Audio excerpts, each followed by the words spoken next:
दाननाथ ने अपने कर्म की हीनता क्या कहूँ।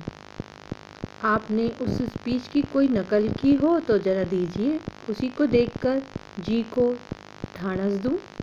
इस पर अमृत राय ने वही कागज का टुकड़ा जिसको वे बार बार पढ़ रहे थे, दाननाथ के हाथ पे रख दिया और बोले, स्पीच के बीच बीच में जो बातें मुझको सवार हो जाती हैं तो आगा पीछा कुछ नहीं सोचते। समझाने लगे, मित्र तुम कैसी लड़कपन की बातें करते हो। तुमको शायद अभी मालूम नहीं कि तुम कैसा भारी बोझ अपने सर पर ले रहे हो। जो रास्ता अभी तुमको साफ दिखाई दे रहा है वह कांटों से ऐसा भरा है कि एक एक पग धरना कठिन है। अमृत राय, अब तो जो होना है सो हो। जो बात दिल में जम गई वह जम गई।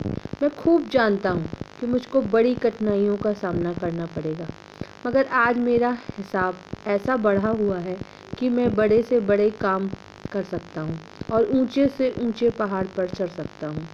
दाननाथ, ईश्वर आपके उत्साह को सदा बढ़ावे।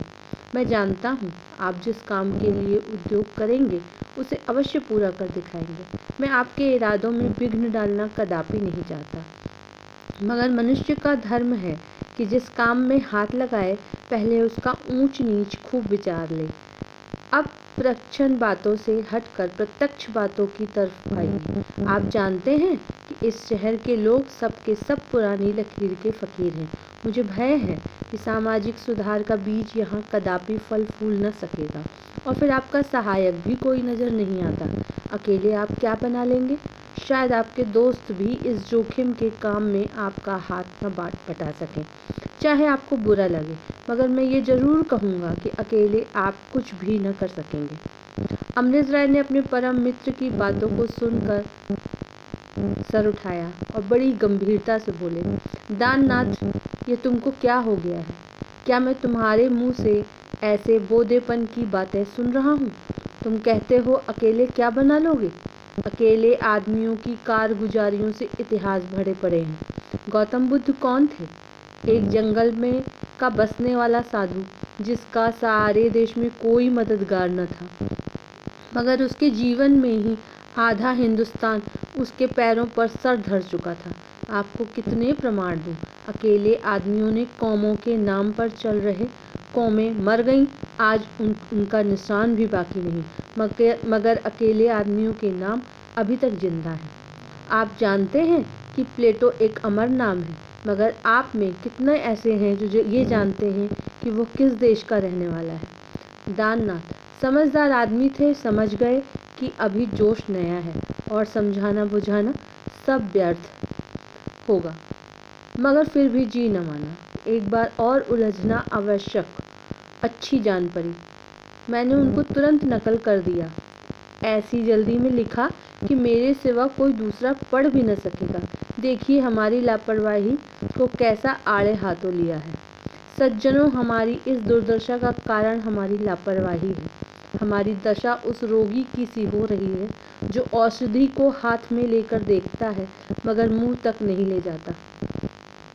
हाँ भाइयों, हम आंखें रचाते हैं मगर अंधे हैं। हम कान रखते हैं मगर बहरे हैं। हम जबान रखते हैं मगर गूंगे हैं। परंतु अब वह दिन नहीं रहे कि हमको अपनी जीत की बुराइयां न दिखाई देती हों। हम उनको देखते हैं और मन में उनसे घृणा भी करते हैं, मगर जब कोई समय आ जाता है तो हम अपनी उसी पुरानी लकीर पर जाते हैं और बातों को असंभव और अनहोनी समझकर छोड़ देते हैं। हमारे डोंगे का पार लगाना, जबकि मल्लाह ऐसे बाद और कादर हैं, कठिन ही नहीं प्रत्येक दुस्साह है। अमृत राय ने बड़े ऊंचे स्वरों में उस कागज को पढ़ा। जब वह चुप हुए तो दाननाथ ने कहा, निसंदेह बहुत ठीक कहा है, हमारी दशा के अनुकूल ही है। अमृत राय, मुझको रह रहकर अपने ऊपर क्रोध आता है कि मैंने सारी स्पीच क्यों न नकल कर ली। अगर कहीं अंग्रेजी स्पीच होती तो सवेरा होते ही सारे समाचार पत्रों में छप जाती, नहीं तो शायद कहीं खुलासा रिपोर्ट छपे तो छपे रुक कर। तब मैं जलसे से लौट कर आया हूँ, तब से बार बार वही शब्द मेरे कान में गूंज रहे हैं। प्यारे मित्र, तुम मेरे विचारों को पहले से जानते हो। आज की स्पीच ने उनको और भी मजबूत कर दिया है। आज से मेरी प्रतिज्ञा है कि मैं अपने को जाति पर न्यौछावर कर दूंगा। तन मन धन सब अपनी गिरी हुई जाति की उन्नति के निमित्त अर्पण कर दूंगा। अब तक मेरे विचार मुझ ही तक थे, पर अब वे प्रत्यक्ष होंगे। अब तक मेरा हृदय दुर्बल था, मगर आज इसमें कई दिलों का बल आ गया है। मैं खूब जानता हूँ कि मैं कोई उच्च पदवी नहीं रखता, मेरी जायदाद भी कुछ अधिक नहीं है, मगर मैं अपनी सारी जमा जथा अपने देश के उद्धार के लिए लगा दूंगा। अब इस प्रतिज्ञा से कोई मुझको डिगा नहीं सकता। जोश से ए थक कर बैठी हुई कौम, ले तेरी दुर्दशा पर आंसू बहाने वालों में एक दुखियारा और बढ़ा। इस बात का न्याय करना कि तुझको इस दुखियारे से कोई लाभ होगा या नहीं, समय पर छोड़ता हूँ। यह कहकर अमृत राय जमीन की ओर देखने लगे।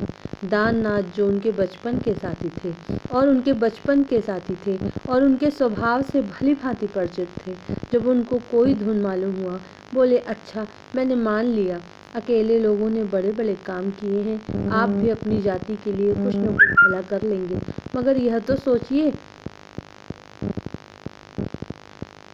कि आप उन लोगों को कितना दुख पहुंचाएंगे जिनका आपसे कोई नाता है। प्रेमा से बहुत जल्द आपका विवाह होने वाला है। आप जानते हैं, उसके माँ बाप परले सिरे के कट्टर हिंदू हैं।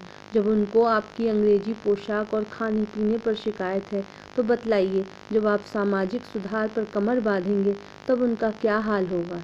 शायद आपको प्रेमा से हाथ धोना पड़े। दाननाथ का यह इशारा कलेजे में चुभ गया। 2-3 मिनट तक वह सन्नाटे में जमीन की तरफ ताकते रहे। जब सर उठाया तो आंखें लाल थीं, उसमें आंसू डबडबाए थे। बोले, मित्र, कौम की भलाई करना साधारण काम नहीं। यद्यपि पहले मैंने इस विषय पर ध्यान नहीं दिया, फिर भी मेरा दिल इस वक्त ऐसा मजबूत हो रहा है कि जाति के लिए हर एक दुख भोगने को मैं कटिबद्ध हूँ। इसमें संदेह नहीं कि प्रेमा से मुझको बहुत ही प्रेम था। मैं उस पर जान देता था। अगर कोई समय ऐसा आता कि मुझको उसका पति बनने का आनंद मिलता तो मैं साबित करता कि प्रेम इसको कहते हैं। मगर अब प्रेमा की मोहिनी मूरत मुझ पर अपना जादू नहीं चला सकती।